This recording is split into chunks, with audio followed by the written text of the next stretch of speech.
Je faisais simplement défiler les vidéos sans réfléchir, sans m'attendre à grand-chose, jusqu'à ce que je les voie. Ce couple partageant une glace dans la rue, l'air si merveilleusement amoureux, était mon mari et sa chérie d'université. Et la chemise qu'il portait?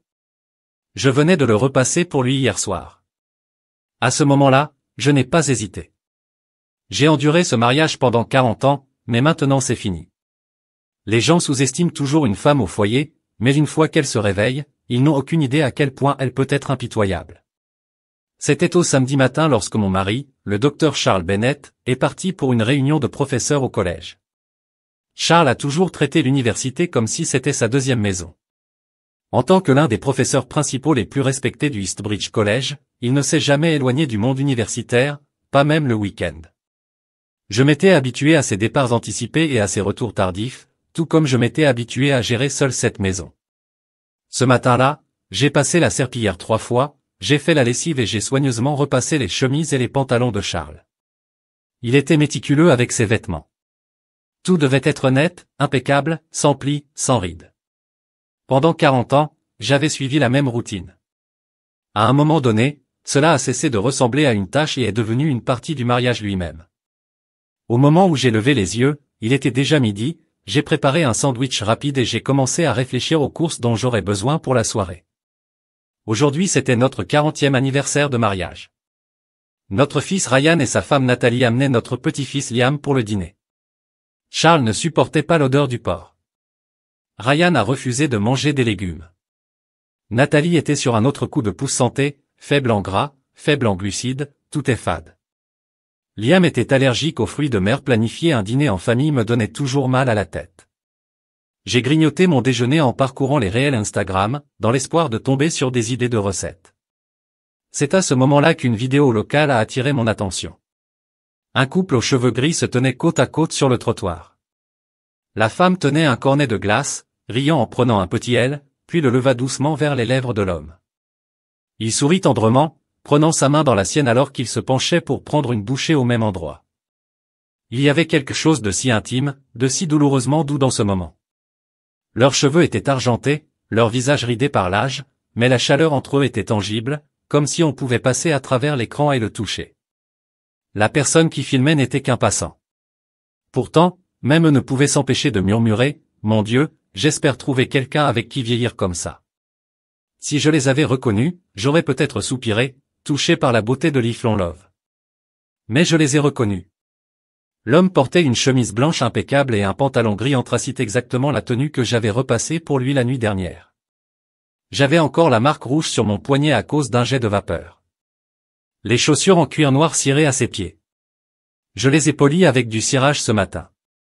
Cet homme était mon mari, Charles Bennett, et la femme qui lui donnait de la glace, Vivian Harper.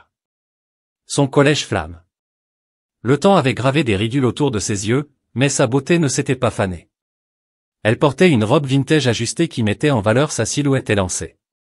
Son équilibre était sans effort, son élégance intacte par l'âge. La vidéo tournait en boucle encore et encore. J'ai perdu la notion du temps, ma vision s'est brouillée et je n'ai même pas réalisé que les larmes avaient commencé jusqu'à ce qu'elles éclaboussent mon tablier, étalant une tache de graisse sur la douce courbe de mon ventre. Et puis, sorti de nulle part, une pensée a fait surface. Charles a toujours été un monstre. Il mange dans des bols en céramique bleue avec des baguettes en bois foncé et boit uniquement dans un verre transparent. Moi, j'utilise de la vaisselle en porcelaine blanche, des ustensiles légers, une tasse en céramique, et Dieu nous préserve de les mélanger. Quand nous n'étions que 2 à dîner, il utilisait en fait une spatule pour tracer une ligne imaginaire à travers le plat de service, une limite littérale. Quelle que soit la portion qu'il se servait, elle lui appartenait, le reste était à moi. Une fois que j'ai accidentellement franchi la ligne invisible, il a claqué ses couverts sur la table si fort que la soupe m'a éclaboussé le visage. À l'époque, nous vivions dans un vieil appartement exigu, du genre où le poêle tombait encore en panne toutes les 2 semaines. J'ai tout nettoyé et j'ai recommencé à cuisiner. Ce n'est qu'après que Idel est persuadé de finir son repas que j'ai réalisé la vive douleur qui me parcourait l'abdomen. C'était quelques semaines seulement après mon accouchement et à ce moment-là, alors que j'étais assise seule, mon cœur se serra comme s'il était écrasé dans un étau. Ma bouche s'est ouverte mais aucun air n'est entré. Tous ces souvenirs que j'ai essayé si fort d'enterrer sont revenus comme un raz-de-marée à partir du moment où je suis tombée enceinte et j'ai accouché. Charles et moi n'avions pas partagé de lit depuis 38 ans, nous embrassant presque inexistants. Dans les rares occasions où nous avons fait l'amour, il était froid, mécanique, jamais tendre. Cela semble pathétique, je sais. Avant, je pensais que c'était exactement ce qu'était Charles Bennett, distant, indifférent, émotionnellement indisponible. Je pensais que peu importe avec qui il se marierait, il serait toujours comme ça. Mais aujourd'hui, j'ai réalisé que j'avais tort. Charles pouvait rire, il pouvait tenir la main de quelqu'un, il pouvait croquer dans un cornet de glace qu'une autre femme avait déjà goûté. Il s'avère que son obsession pour la propreté n'était destinée qu'à moi. Je ne sais pas si j'ai pleuré pour m'endormir ou si je me suis simplement évanoui à cause de l'épuisement et du chagrin. Quand je me suis réveillé sur le canapé, il était déjà 16 heures de l'après-midi. J'ai entendu des voix venant du bureau de Charles, des tons académiques bas et mesurés. Je me suis dirigé vers la salle de bain, je me suis lavé le visage, puis je suis allé dans la chambre et j'ai enfilé la plus belle tenue que je possédais. Après cela, je me suis dirigé vers son bureau. Il était en appel vidéo avec l'un de ses étudiants et discutait de quelque chose que je n'arrivais pas à comprendre, une théorie académique dense, sans aucun doute. Lorsqu'il entendit la porte s'ouvrir, il jeta un coup d'œil par-dessus son épaule et, en une fraction de seconde, il sortit du cadre, me lança un regard aigu et me fit subtilement signe de partir. J'ai fait semblant de ne pas le remarquer. Je restais parfaitement immobile, à gauche, sans choix. Il a continué sa performance en incarnant The Gentle, professeur dévoué, guidant patiemment son élève à travers le labyrinthe intellectuel dans lequel il se perdait. Je restais là à étudier l'homme avec qui j'avais vécu pendant 40 ans. Ses cheveux gris étaient soigneusement lissés en arrière avec du gel. De fines lunettes à monture dorée reposaient sur son nez proéminent. L'âge avait adouci ses traits autrefois durs, lui donnant une apparence de raffinement, de dignité. Mais qui croirait que cet homme soi-disant gentil et respectable n'avait même pas pris la peine de surveiller sa femme évanouie sur le canapé. Charles finit finalement par mettre fin à l'appel et ferma son ordinateur portable, ses sourcils maintenant froncés en un profond air renfrogné. « Pourquoi tu restes là pendant que Ryan vient dîner? Tu sais quelle heure il est. Tu n'as même pas commencé à cuisiner. J'ai besoin de te parler. » Je m'approchai de son bureau. Peut-être que j'étais resté debout trop longtemps parce que mes jambes lâchaient un peu. J'ai dû m'accrocher à une pile de papier juste pour me stabiliser. Charles a immédiatement crié, « À quel point peux-tu être maladroit? Tu ne peux même pas marcher droit. Ne touchez pas à mes fichiers. » Il tendit la main pour me repousser, puis hésita, presque comme s'il était repoussé à l'idée de me toucher. La maladresse de son geste aurait été risible s'il n'avait pas été si familier que, là, c'est ainsi qu'il m'a traité pendant toutes ces années. Je l'endurais. Je me disais de rester tranquille, de sourire malgré ça. Mais aujourd'hui, pour la première fois, je l'ai vraiment ressenti, cette chose crue et bouillonnante qu'on appelle la rage. « Charles, es-tu vraiment allé à une réunion aujourd'hui ?» La couleur monta sur son visage en un instant. Sa voix était aiguë, défensive. « Tu m'accuses. J'ai travaillé d'arrache-pied pendant des décennies. Chaque week-end, je suis en réunion. Si je n'étais pas là pour travailler, comment serais-tu assis dans cette maison comme un foutu parasite? » J'ai regardé son visage déformé et tout à coup, tout est devenu clair. « Professeur Bennett, avez-vous déjà pensé à combien cela coûterait d'embaucher une femme de ménage live-in de garde 24 heures sur 24? Je travaille. Je ne suis tout simplement pas payé pour cela. Permettez-moi de vous rappeler qu'à l'époque, j'aurais aussi pu aller à l'université. J'ai abandonné mes études pour que tu puisses terminer les tiennes. J'ai abandonné mes études et pris 3 emplois juste pour te soutenir. » Charles ne s'attendait pas à ce que je riposte ainsi. Ses lèvres frémirent, sa posture vacilla. « Je ne veux pas discuter. Ça ne sert à rien de traîner tout ça. Va juste préparer le dîner. » Mais je n'allais pas lâcher prise, pas cette fois. J'ai sorti mon téléphone, j'ai augmenté le volume au maximum et j'ai tenu la vidéo juste devant son visage. Son expression changea, et là, qu'est-ce que ça veut dire? J'ai croisé Vivian par hasard. Qu'étais-je censé faire? Les gens aiment faire des hypothèses. Ça a fait rire froidement. Tu veux dire cette coïncidence spontanée de la glace. Mais, Charles, tu ne manges même pas de sucreries. Ses yeux s'assombrirent, sa voix, rose, jusqu'à ce qu'elle fasse presque trembler les murs. Tu as toujours été ce petit, comme il y a 40 ans. Tu ne changes jamais. Je le jure devant Dieu, il ne s'est rien passé entre Vivien et moi. N'entache pas notre amitié avec tes soupçons tordus. J'ai soudainement ressenti un épuisement profond. Était-ce vraiment l'homme que j'avais aimé et que j'avais soutenu pendant 40 ans? Je suis entré dans la cuisine, j'ai attrapé le bol et le verre de Charles et je suis retourné à son bureau. Tu as passé tout notre mariage à tout séparer dans cette maison, jusqu'aux plats dans lesquels nous mangeons, mais avec Vivian Harper, cela ne semblait pas te déranger de partager un foutu cornet de glace. J'ai soulevé le bol et le verre et je les ai écrasés violemment contre le sol. Des éclats de porcelaine et de verre ont explosé sur le bois dur. Charles recula, alarmé. Un éclat orna ma joue. J'ai senti la piqûre comme une goutte de sang soudée. Je l'ai essuyé du revers de la main et j'ai dit doucement, depuis 40 ans vous refusez de manger dans mon bol, de boire dans ma tasse, aussi propre que je les rende. Alors maintenant j'ai cassé le tien ce soir. Seriez-vous prêt à manger dans la mienne, à boire dans ma tasse? Si vous osez mentir, puissiez-vous, vivant et vous, pourri. Bon sang, Charles se figea.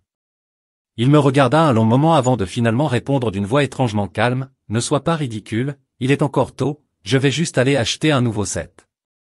J'ai laissé échapper un petit rire. Un professeur d'université trop effrayé par une malédiction pour offrir ne serait-ce qu'un seul mensonge réconfortant à sa propre femme. Charles me méprisait, mais il m'a épousé il y a des années parce qu'il ne pouvait pas payer ses études tout seul. Moi, j'étais éperdument amoureuse de lui. Je savais que je n'étais pas assez jolie pour lui. Je m'accrochais à mes notes juste pour sentir que j'avais une certaine valeur. J'ai eu de meilleurs résultats au test que lui, mais j'ai tout abandonné, j'ai quitté l'école, j'ai occupé 3 emplois juste pour qu'il puisse terminer ses études. Pendant des décennies, je lui ai tout donné et en retour il m'a donné de la distance, de la froideur, de la répulsion, et maintenant il pouvait tenir la main de Vivian et manger dans son cornet de glace sans broncher. Le feu qui brûlait dans mon cœur depuis tant d'années s'est finalement éteint. Nous avons fini, Charles. Je me dirigeai vers la chambre et commençai à faire mes valises en silence. Ces paroles amères résonnent encore dans mes oreilles, tu as 60 ans et tu te prends soudain pour une femme moderne qui essaie de rompre. S'il te plaît, qui va te nourrir? T'habiller. Tu n'es qu'une femme au foyer. Je pourrais embaucher une femme de ménage demain qui ferait un meilleur travail. Tu penses que tu vaux quelque chose. Tu es vieux. Quel homme sensé voudrait de toi? Tout le monde a besoin d'un exutoire pour ses émotions. Charles a toujours été le parfait gentleman en public, mais dès qu'il a franchi notre porte d'entrée, il s'est montré vif, froid et acerbe envers lui. J'étais maladroit, lent d'esprit, d'apparence simple et totalement peu impressionnant à tous points de vue.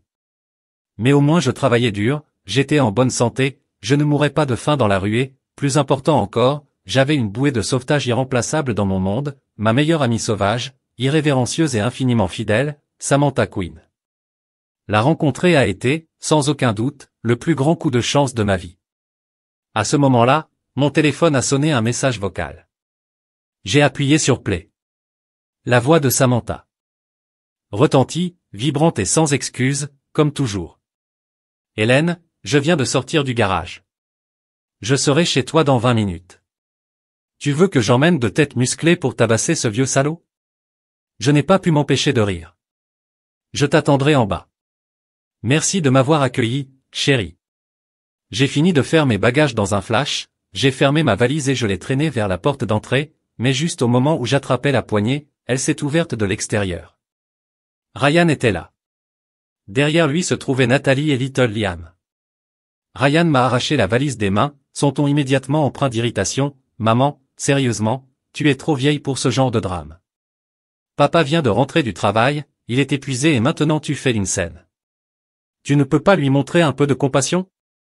Ce fils que j'avais élevé de mes propres mains, qui avait grandi en regardant Charles me renvoyer avec des mots froids et des silences plus durs, avait clairement appris les mêmes habitudes à Ryan. Son père était un professeur respecté, le chef de famille, l'homme qui faisait tout fonctionner, et moi juste une femme au foyer fanée, une figure de fond.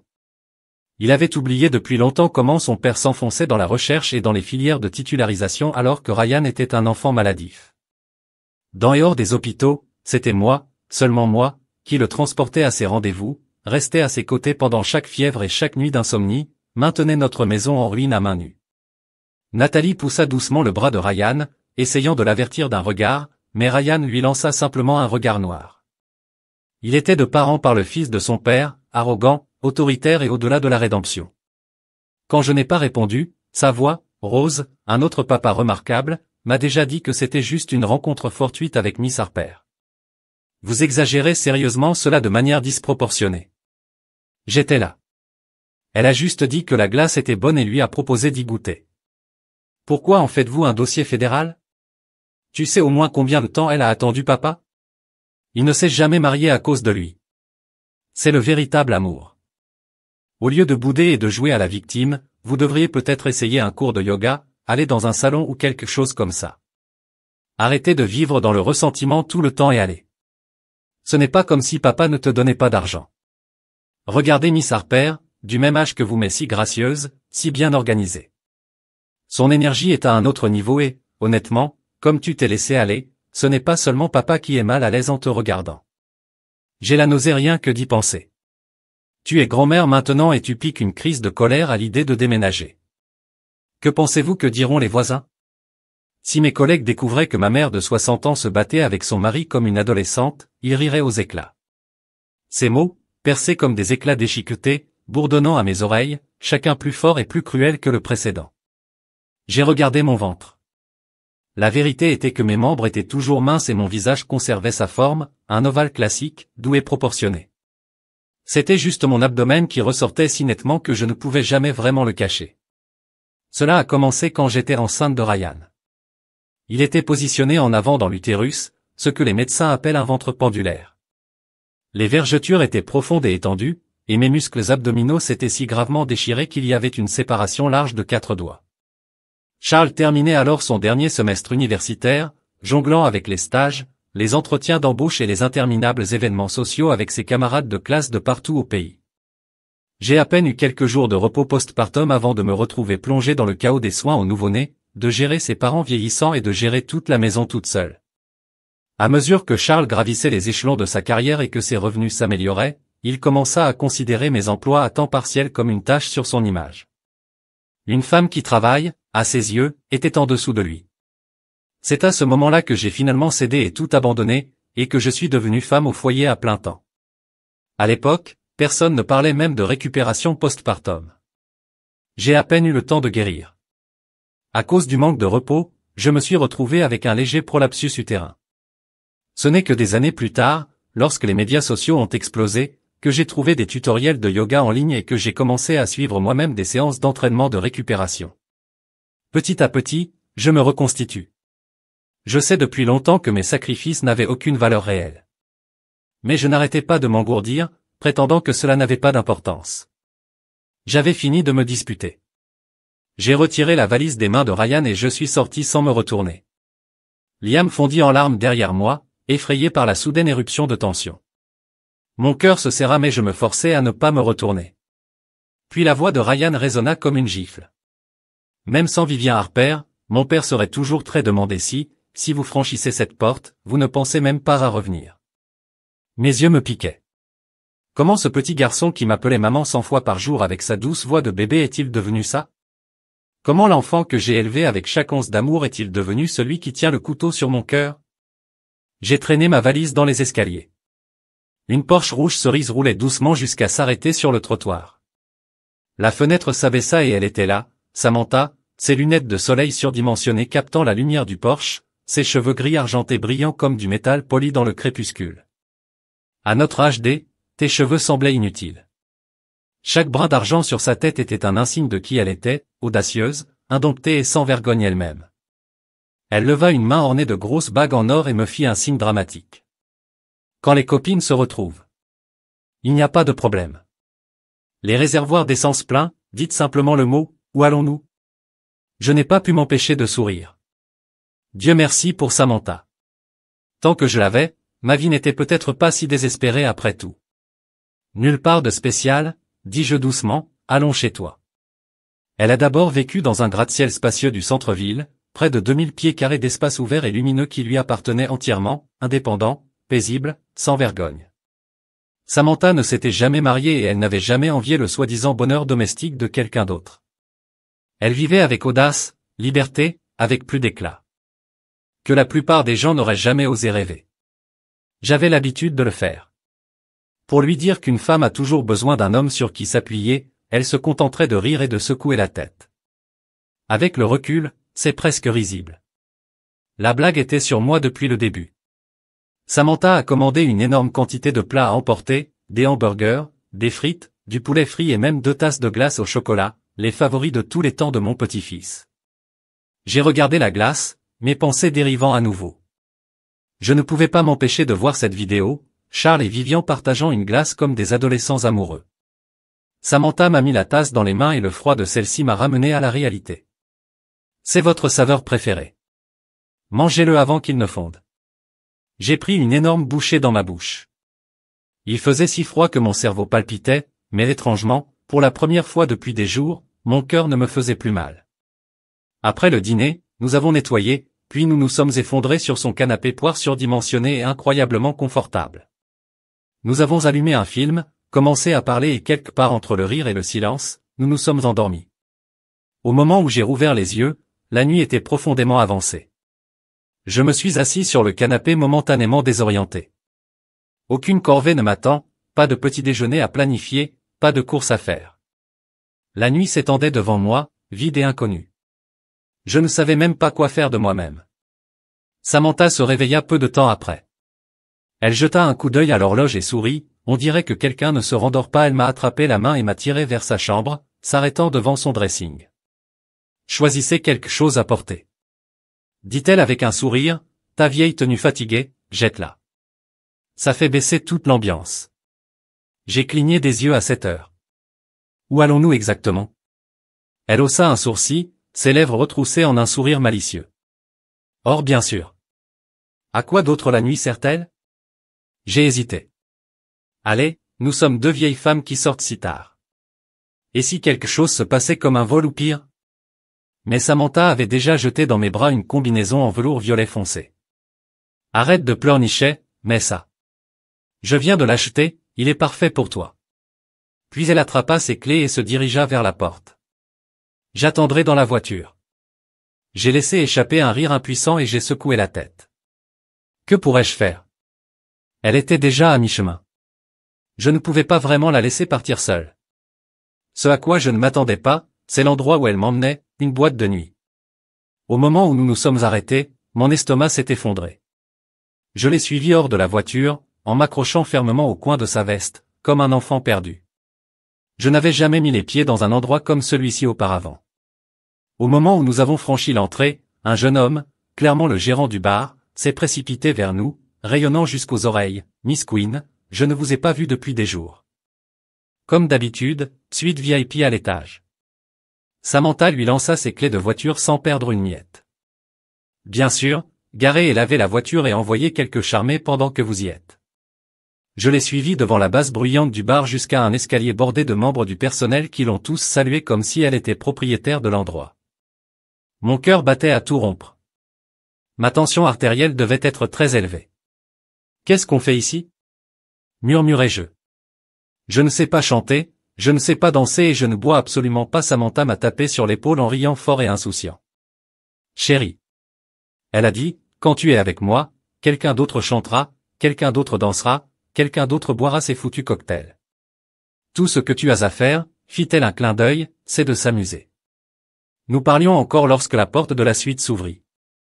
Le manager revint, menant un groupe de jeunes hommes, grands, élégants, dans la vingtaine ou au début de la trentaine. Chacun avait l'air de sortir tout juste d'un défilé de mode, Miss Queen. Le gérant sourit, voici la meilleure sélection de la maison. Vous et votre ami faites votre choix. Samantha lui fit signe de partir d'un simple mouvement du poignet, merci, tu peux y aller maintenant. Dès que la porte se fermait, c'était comme si un signal avait été donné. Les jeunes hommes avancèrent doucement, moitié vers elle, moitié vers moi. Un avec un sourire enfantin se tenait derrière moi et commençait doucement à me masser les épaules. Un autre était assis à côté de moi et m'offrait un plateau de fruits tranchés. Un troisième s'est approché avec une coupe de champagne, se penchant légèrement et me demandant poliment si je voulais boire un verre. Et le dernier, le plus audacieux du groupe, releva son t-shirt, juste assez pour révéler une poitrine sculptée, affichant un sourire malicieux. Et, magnifique, je veux sentir à quelle vitesse mon cœur bat la chamade. Oh mon Dieu, ce monde est devenu complètement fou. Qui traite une femme de mon âge de magnifique? J'étais probablement plus âgé que sa mère. J'étais assis là, figé, ne sachant pas où regarder, mes mains maladroites sur mes genoux. Samantha était pliée en deux, riant de la panique sur mon visage. Elle m'a tendu un verre de vin rouge et l'a doucement teinté contre le mien. Et là, est-ce que tu t'amuses? Parce que si tu es heureux, ça vaut le coup. Cette vie c'est la nôtre. C'est censé être vécu pour nous-mêmes. À ce moment-là, j'avais l'impression de voir la Samantha que j'avais rencontrée pour la première fois il y a des années, sauvage, indomptée, farouchement indépendante. La même femme qui a un jour poussé son fiancé infidèle dans un lac, a rompu les fiançailles et a construit un empire à partir de zéro. Une femme qui a transformé le chagrin en fortune. J'ai bu une longue gorgée de vin. Puis vint la chaleur, la bouffée de liberté qui se répandit en moi. Je n'avais pas ressenti cela vivant depuis des années. Mon Dieu, ça faisait du bien. J'ai fini par rester chez Samantha. C'était censé être temporaire, mais au fond, je savais déjà que j'avais fait ce premier pas et que je n'avais pas l'intention de revenir en arrière. Le matin de notre retour du club, j'ai appelé un avocat. Les papiers du divorce furent envoyés à Charles le même jour. Il n'a pas répondu, pas un seul mot. Mais je n'étais pas pressé. J'ai pensé que je lui donnerais quelques jours pour s'asseoir avec ça. Laisser la réalité pénétrer. Au lieu de cela, c'est Ryan qui a appelé. Cette fois, son ton était sensiblement plus doux. Maman, tu ne penses pas qu'il est temps de laisser tomber ça? Liam ne te manque pas. Je laisse échapper un rire froid. N'oublie pas, c'est toi qui m'as dit qu'une fois que je serais sorti de cette maison, je ne devrais pas me donner la peine de revenir. Il a essayé de me cajoler pendant un moment, mais quand il a réalisé que je ne bougeais pas, sa voix est redevenue aiguë. C'est quoi cet accord de divorce? Pourquoi devriez-vous recevoir une part de la maison et des économies de papa? Tu comptes prendre notre argent et coucher avec un vieux? Je n'ai même pas bronché. Je suis resté calme. Croyez-moi, j'ai été plus que généreux. J'aurais pu tout prendre, 40 ans de mariage me donne ce droit, mais je ne l'ai pas fait. J'ai donné à ton père une chance de sauver la face, ou j'ai ajouté, quoi, je pourrais simplement sortir cette vidéo de lui et Vivien et laisser sa précieuse université s'occuper des Fallout. Voyons qui est humilié. Puis le ton de Ryan cassa, sa voix soudain mêlée de furie, tu n'es rien d'autre qu'une vieille femme amère. Tu n'auras jamais le cours de Vivien. Allez-y, continuez à jouer la victime. Quand papa l'épousera enfin, tu regretteras d'être parti. Je n'ai pas pris la peine de répondre. J'ai raccroché au milieu d'une diatribe. Quelques jours plus tard, Nathalie m'a appelé en secret.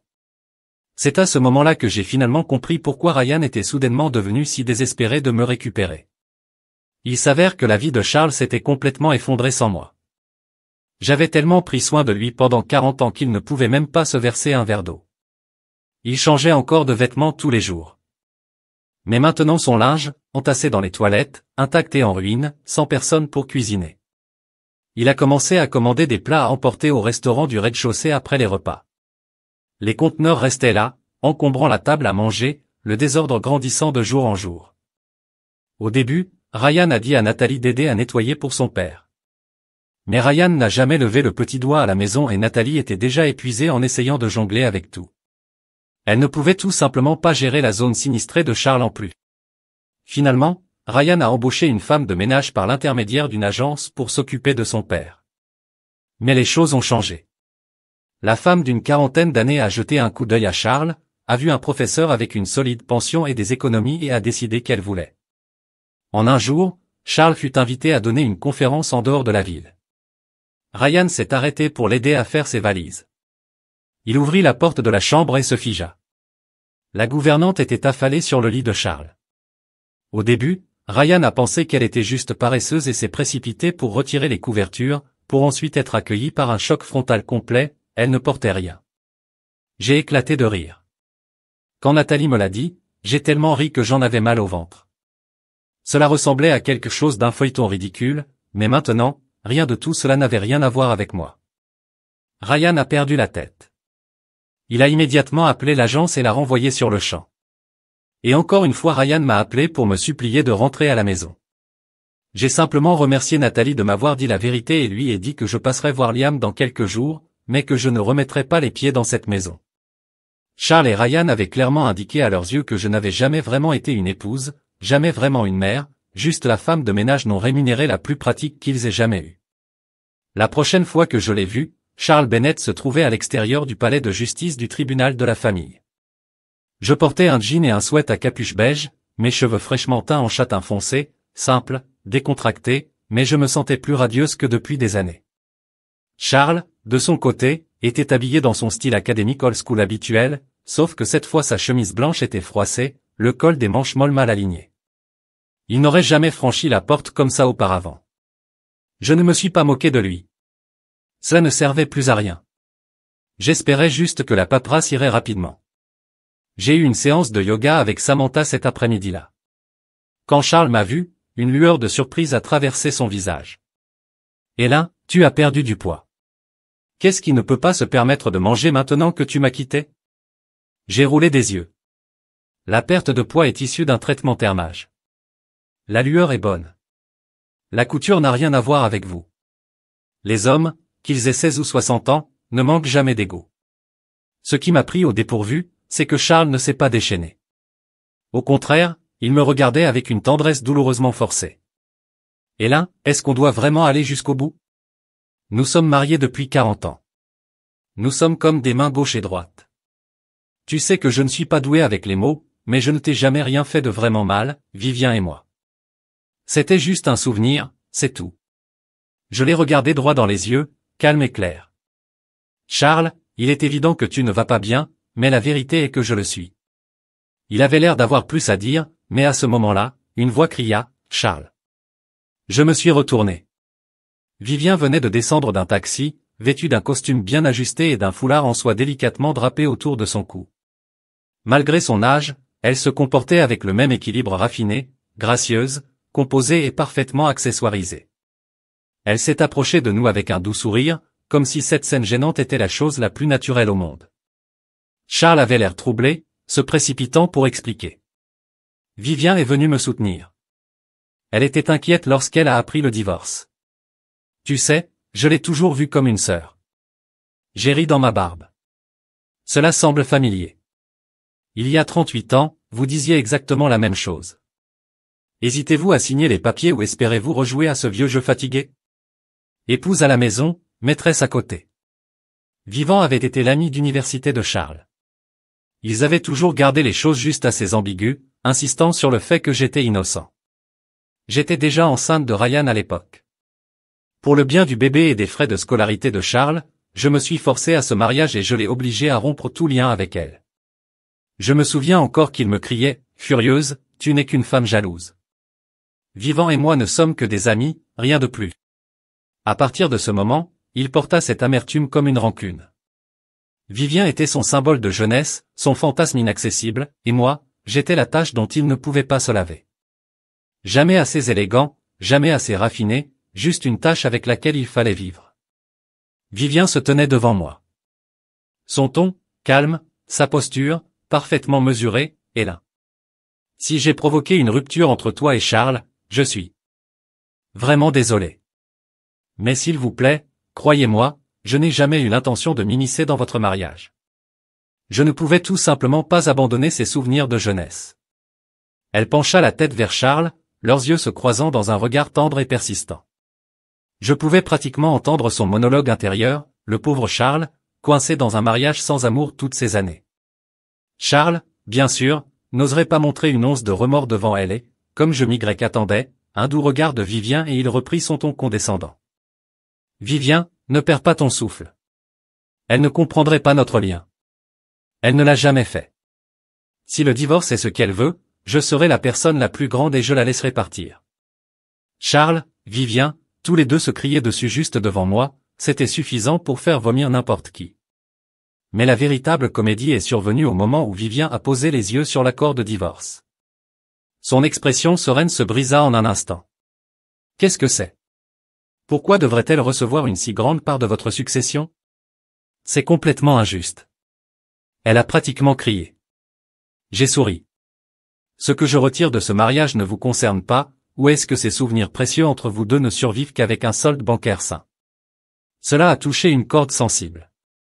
Le visage de Vivien se raidit. Non, Charles, ne te fais pas d'idées fausses. J'ai juste peur qu'elle profite de toi. Tu as toujours été trop gentil. Je ne veux pas qu'elle reparte avec tout ce pourquoi tu as travaillé. Charles hocha doucement la tête, sa voix dégoulinante de fausse chaleur. Je sais que vous ne vous êtes jamais soucié de l'argent. Nous avons tout construit à partir de rien ensemble. Vous n'êtes pas du genre à être matérialiste. J'étais épuisé par leur petit jeu pathétique. Charles, j'ai dit que vous signez cet accord aujourd'hui ou je vais marcher directement dans votre bureau du département. Voyons comment la faculté réagit à leur estimé professeur poussant sa femme par la porte juste pour qu'il puisse raviver une nouvelle flamme. J'ai jeté un coup d'œil à Vivien, laissant mes mots s'installer, avant d'ajouter, lent et délibéré, grattez ça. Pas une nouvelle flamme, une ancienne, juste un fantôme d'il y a 30 ans. Allez ramper en arrière pour une seconde chance. Vivien ouvrit la bouche pour se replier mais se rattrapa toujours à son image en vue et élégante. Son visage rougit, cramoisi, sa mâchoire se serra si serrée que je pensais que ses dents pourraient se fissurer. La seule chose dont je suis vraiment reconnaissant dans tout ce mariage, c'est à quel point je connaissais les faiblesses de Charles pour un homme comme lui. Perdre la face de l'institution à laquelle il a consacré toute sa vie était pire que la mort. Donc, oui, je suis sorti de ce palais de justice avec mon certificat de divorce et ma part solide de ses actifs. Alors que nous avons signé les documents finaux, Charles tentait toujours d'impressionner Vivien. Ne vous inquiétez pas, ma chérie, a-t-il dit, gonflant sa poitrine, je peux toujours écrire des papiers, diriger des recherches. L'argent va et vient, mais je suis là tout ici.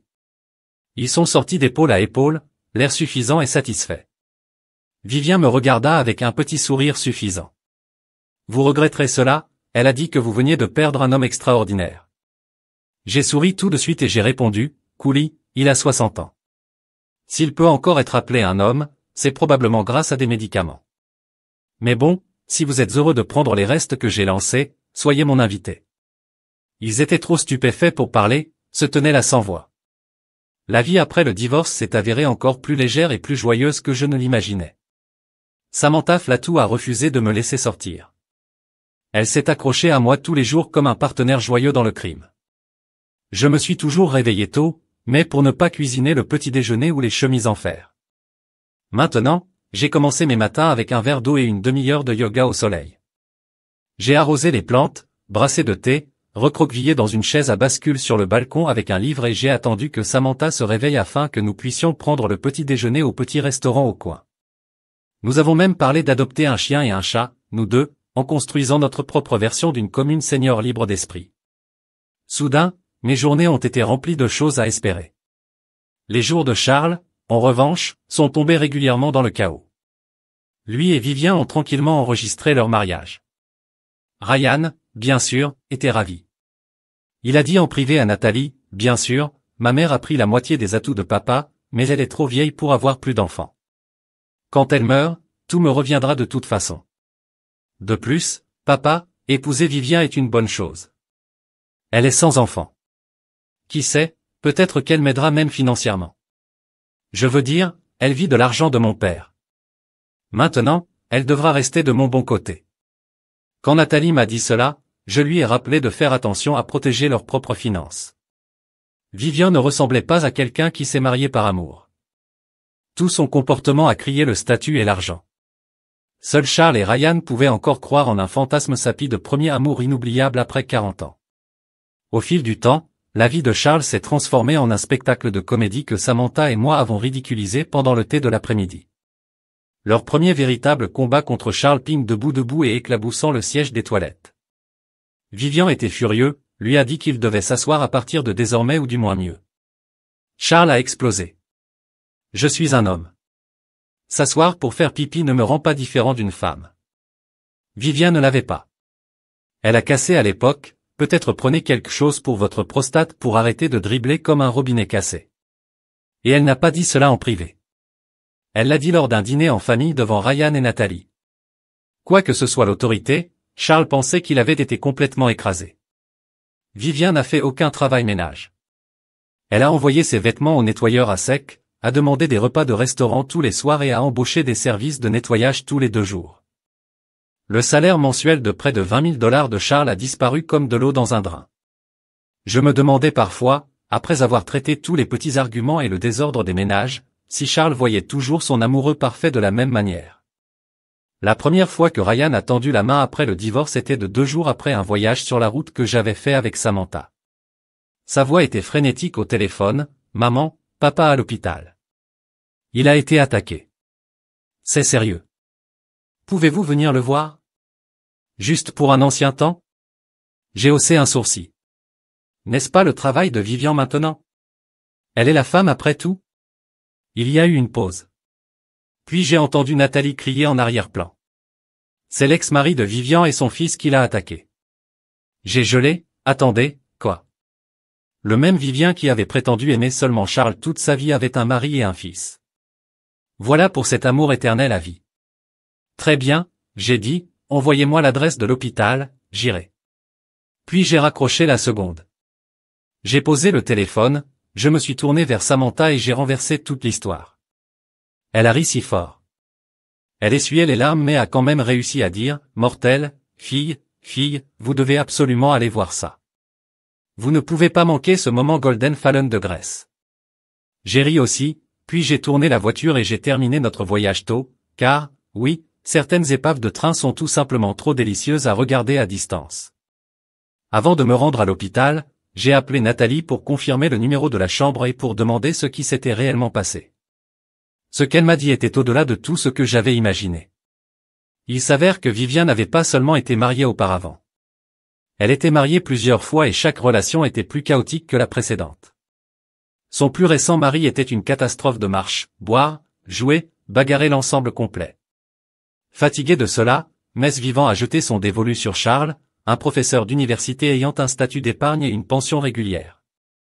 À ses yeux, il était un fonds de retraite à pied. Elle a fait savoir à son mari un bal de divorce, le promettant, une fois que j'ai sécurisé les actifs de Charles, nous nous réunirons. Et pendant un certain temps, cela a fonctionné. Elle a emménagé avec Charles, a joué le parfait compagnon, a coupé tout contact avec son ex. Mais bien sûr, des gens comme son ex ne disparaîtront pas seulement. Son ex n'a pas pris la trahison tranquillement. Il s'est présenté au Charles College avec leur fils biologique à pied et s'est déchaîné à part entière.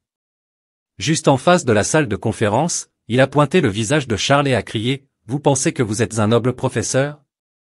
Vous n'êtes rien d'autre qu'un dépanneur à domicile. » Puis il a lancé un coup de poing et un autre a tellement battu Charles qu'il a fini par meurtri, saignant et complètement humilié devant ses élèves, pas moins. Pour un homme qui a construit toute son identité autour de la respectabilité et de la réputation, ce fut un coup fatal. Il s'est effondré sur place. Au moment où je suis arrivé à l'hôpital, Charles venait de reprendre conscience. Il leva la main faiblement et murmura, « Vivien, pouvez-vous me procurer un verre d'eau ?» Je soupirai, puis je lui ai eu l'eau.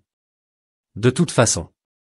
Il a pris une gorgée, clignotant, lentement, confus. Il a fallu quelques secondes avant que son regard ne se concentre sur moi et puis, comme ça, son visage se déplaçait. La honte, la maladresse, le regret, le désespoir, tous clignotent son expression avant de s'installer dans un gris terne et sans vie. Hélène, a-t-il coqué? J'ai fait une erreur. Je l'ai vraiment fait. Pouvons-nous revenir à la façon dont les choses étaient? J'ai souri faiblement. Si vous m'aviez demandé un peu plus tôt, ses yeux se sont allumés à l'espoir. Je vous aurais giflé sur le visage pour vous réveiller. Dis-je, souriant doucement. Mais maintenant, j'ai peur qu'une gifle puisse vous tuer et je ne suis pas d'humeur à être accusé de meurtre. Il était stupéfait et sans voix des yeux tombant sur le sol. Tu n'étais pas comme ça avant, marmonna-t-il, la voix tremblante. Tu ne m'as jamais crié dessus. Vous aviez l'habitude de faire tout ce que je disais. N'ai-je vraiment pas comme ça avant? J'étais tranchant, pincé et audacieux, clair sur ce que j'aimais et ce que je détestais. C'est la femme qui est devenue amie pour la première fois avec Samantha, deux âmes attirées l'une contre l'autre parce qu'aucun de nous n'aimait jouer petit. J'aimais férocement, tout donner à celui que j'ai choisi, mais j'ai choisi mal. Des décennies d'endurance silencieusement déçues, même mes bords les plus pointus. Faire lisse. Je suis devenu timide, hésitant, répétant chaque phrase dans ma tête avant de parler juste pour éviter de le déclencher. Mais ce n'était pas qui j'étais. C'était le rôle que les femmes de ma génération ont appris à jouer. Soyez doux, silencieux, soyez agréable. Charles a gardé, pleurant, s'effondrer comme un homme désarticulé. J'ai appuyé sur le bouton d'appel pour l'infirmière et je suis parti sans regarder en arrière. Plus tard, Ryan m'a appelé à plusieurs reprises, le tout pour la même raison, suppliant de l'aide.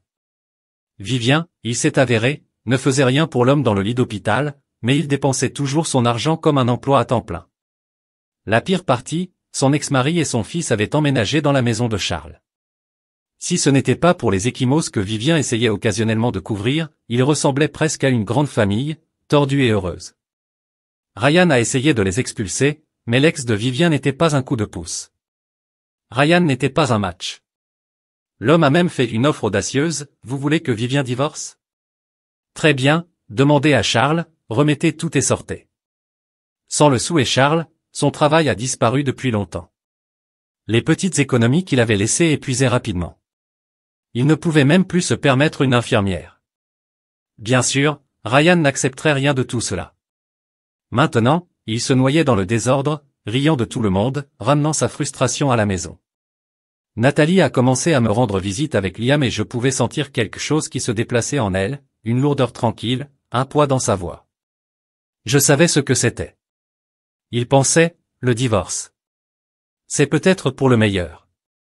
Au moins, elle a encore le temps. Elle est jeune. Elle a une chance de sortir avant qu'elle ne soit piégée dans un mariage qui se débarrasse de sa vie, et je ne veux pas que Liam grandisse à apprendre à traiter les femmes de quelqu'un comme Ryan. J'ai perdu 40 ans sur un homme qui ne m'a jamais mérité. Le temps ne rembobine pas. Ce qui est perdu ne peut pas être récupéré, mais j'espère toujours que chaque femme de ce monde trouve le courage d'aimer et d'être aimée profondément et entièrement et, quand l'amour est parti, elle sait quand s'éloigner, pour ne jamais se chaîner vers l'indifférence de quelqu'un. Que ma vie soit un miroir, et que la vôtre n'aura jamais à refléter la mienne. J'ai toujours pensé qu'elle ne pouvait pas vivre sans moi. J'ai toujours cru qu'Hélène resterait à mes côtés pour le reste de ma vie. Il était si calme. En 40 ans de mariage, elle n'a jamais vraiment soulevé sa voix sur moi. Même quand elle s'est fâchée, ce n'était que quelques plaintes douces. Ensuite, elle reviendrait tout de suite pour repasser mes chemises et cuisiner mon dîner.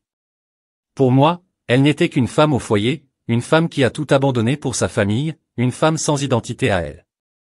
Son monde entier tournait autour de moi et de notre fils. Je n'ai jamais imaginé qu'elle quitterait. Je ne pensais même pas qu'elle était capable de partir. Ce que je ressentais pour elle n'était pas l'amour, pas vraiment. C'était une habitude, une familiarité.